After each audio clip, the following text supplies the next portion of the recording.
Ding, ding. Welcome back to... Well, that looks a bit pants. That looks better. If you're getting frustrated with how your videos look, then implementing some of the tips that I'm going to share in this video can have a huge impact. How do I know this? Because I've spent years messing around with loads of different lights, experimenting, wasting a load of time and money to find the perfect setup that works for me. I want to share these tips with you so you don't have to go through the same struggle that I did. Tip number one, and it's probably the simplest tip in this list, but it's also the easiest thing to overlook.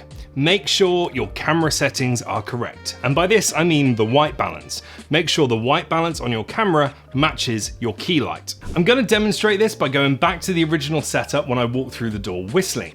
The camera that I was filming on had its white balance set to incandescent, even though I was using a daylight temperature light to light myself. I have bumped up my exposure a little bit just so you can actually see me. And whilst we're on the topic, it's really good practice to take your camera out of auto. We don't want auto white balance, we don't want shutter speed to be on auto, ISO, aperture, none of that. We want control over what our camera is seeing. If we leave it in auto and the light does change, then all of the settings in the camera are going to change as well. So now I'm going to set this camera to the right white balance.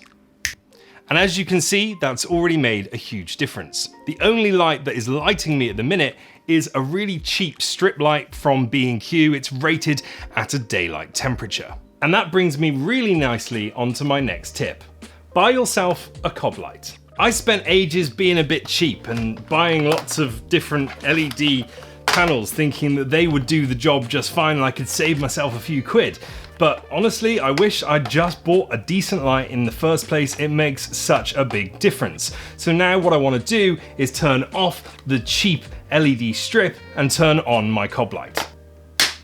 Hopefully you can see what a drastic impact that's had on this shot. And on this shot as well. The cob light that I use as my main key light is an SL60W with a big Godox softbox on it. I'll put the link to both in the video description. The SL60W is quite an old light now. You can pick them up for about 80 to 100 pounds on eBay, and it makes such a huge difference having a light that's almost replicating a window in your house. On that subject as well, I'd recommend trying to block out any natural light. I'm in a garden shed at the minute. I mean, it's quite an elaborate garden shed, but it is a garden shed. And I've closed all the blinds on all of the windows so that I have complete control over the light that's in here.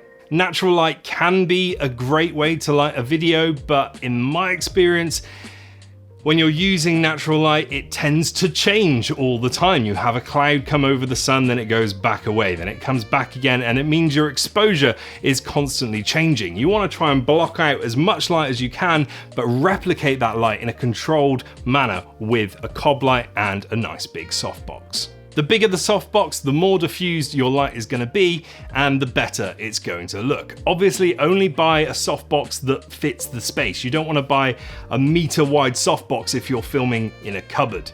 Bigger the better, but obviously don't go crazy. This softbox is about 60 centimeters across, and it just about fits in this space. I'm just going to touch on positioning. There's loads of other videos out there on YouTube that can help you with positioning your lights, but I have mine about 3 foot higher than my head, pointing down at myself at a 45-degree angle, and I have it offset just to the left of me.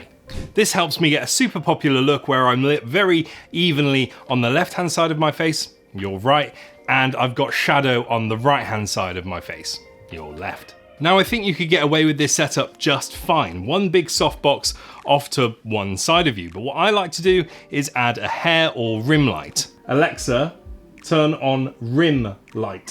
Just like this. It helps to separate me from my background. It helps me from getting lost in the darkness behind me.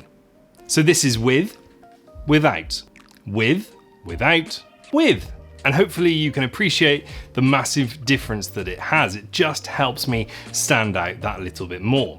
For my hair light, I use just a very, very cheap Redhead that I bought on Amazon. Again, I'll put a link in the video description. Ideally, you want something where you can direct that light. We have a little bit of spill on the desk, but not a massive amount. If you were using another cob light, then you'd want something like a Fresnel lens on the front of it so you can really point that light in the direction that you need it. You don't want it to spill all over the space, like this. I've now opened up the barn doors on the Redhead and I've turned the power up a little bit just to demonstrate what I'm saying.